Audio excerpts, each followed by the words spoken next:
Hi, welcome to the first of hopefully many videos from the new setup that I've created.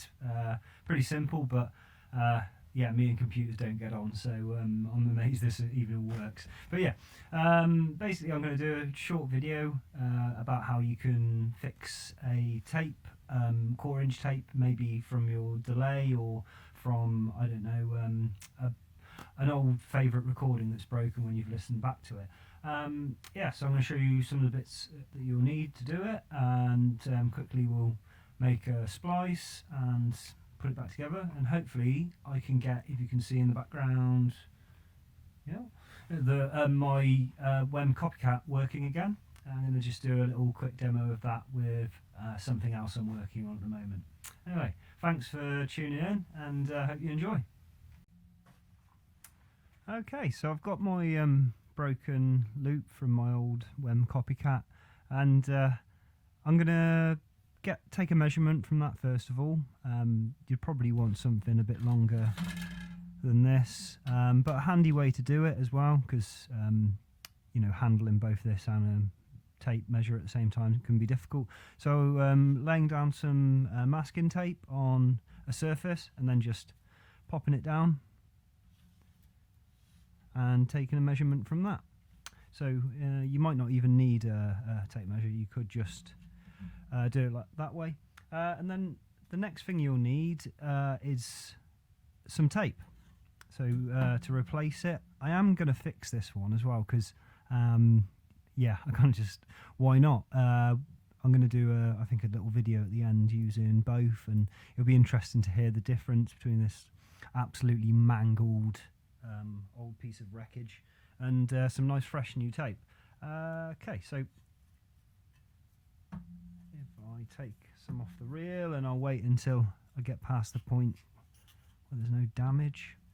I think I'll set up a nice little spool dispenser at some point, but that's now become the new video stand.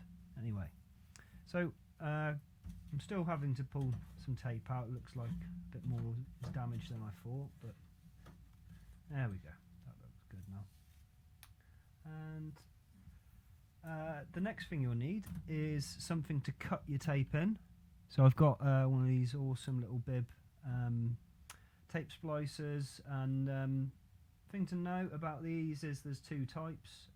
The other types for 1/8, sorry, you know, like tape cassettes, and this 1/4 inch one's for your reel to reels. Then, you know, you need something to cut.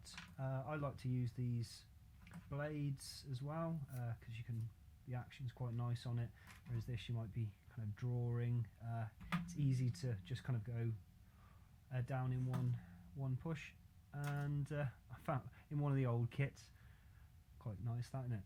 So yeah, I'm going to make a fresh new edge, so I'll eye it up and in one clean hit, and this is why I've used a fresh blade, because why not, you know, for the sake of a few pence you can have something that's really going to work well.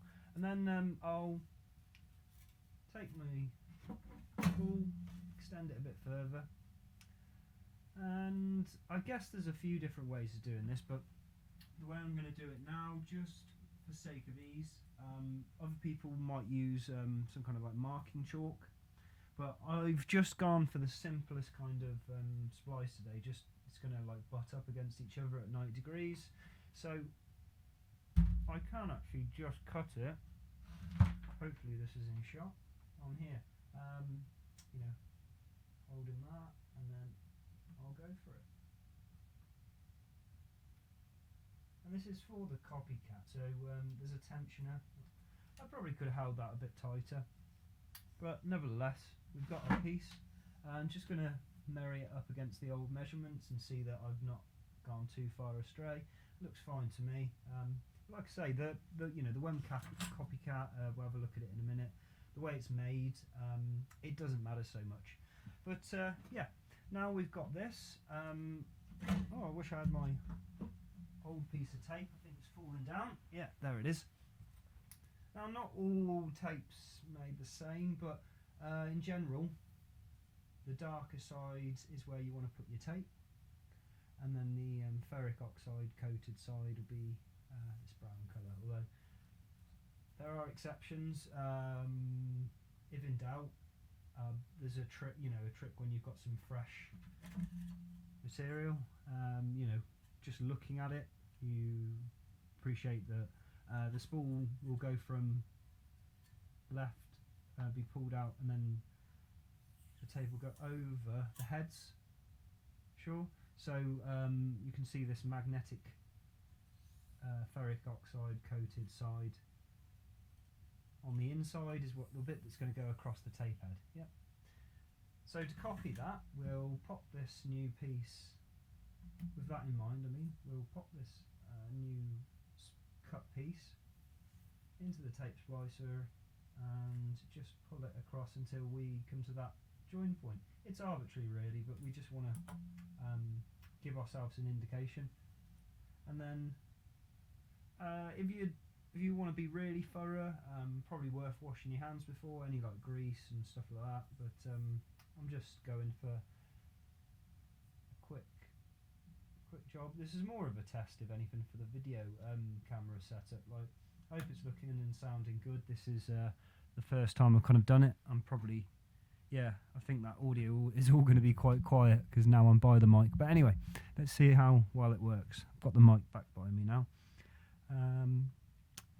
So I'll get this a little bit better lined up. You can still see a tiny bit of gap. And that looks pretty good to me. Not quite. See how they're moving each other, so I'm just gonna pull up this, and that should be pretty nice. We could have gone for the 45-degree cut, but I find this, to start off with, this is a simpler, easier way of doing it.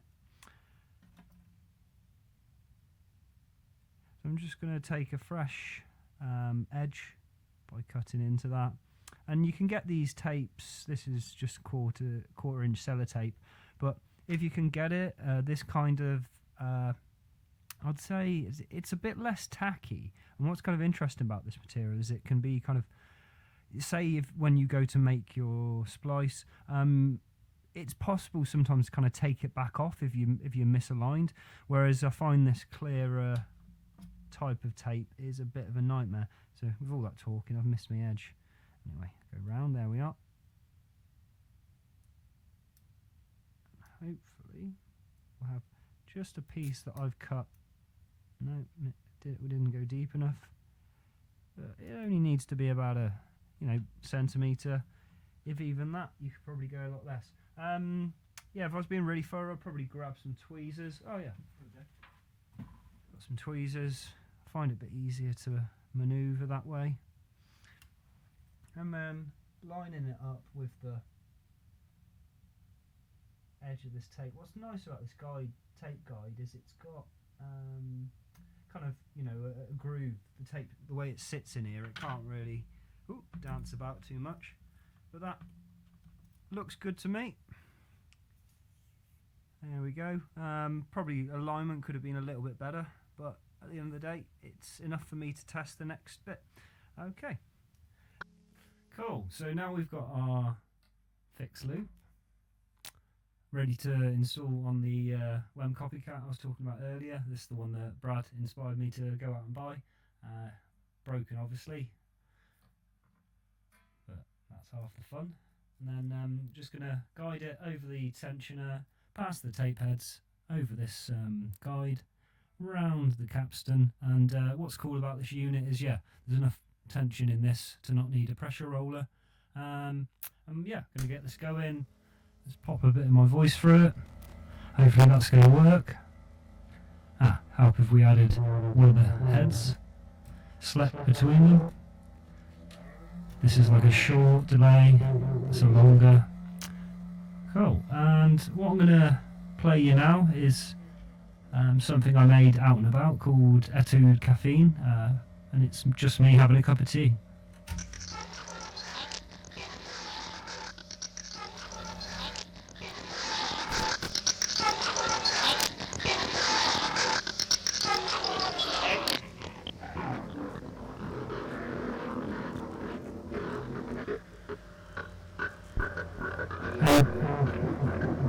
it for me.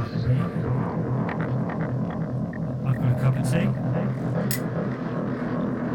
can mix that in.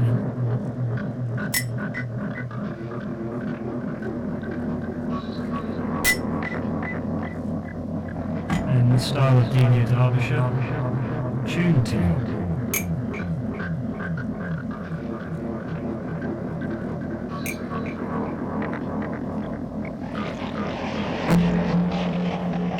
You start to record that in.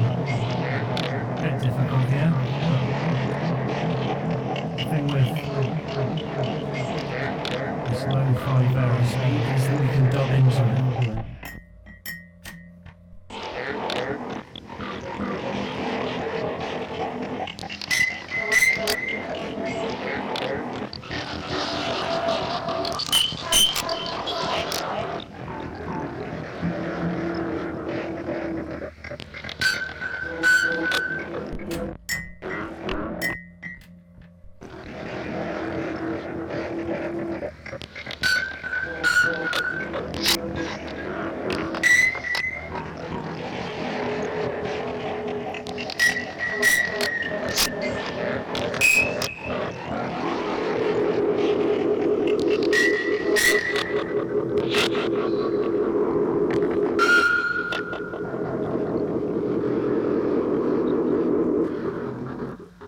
So I hope you all enjoyed that, and thanks for checking out the video. I hope it helps someone repair an old loop, or maybe even repair an old favourite album that got jammed in the machine. I'll be making more videos now I've finally got something actually set up for doing this. But yeah, check out some of my products on my website, follow us on Instagram, and yeah, peace, love and patching. Bye now.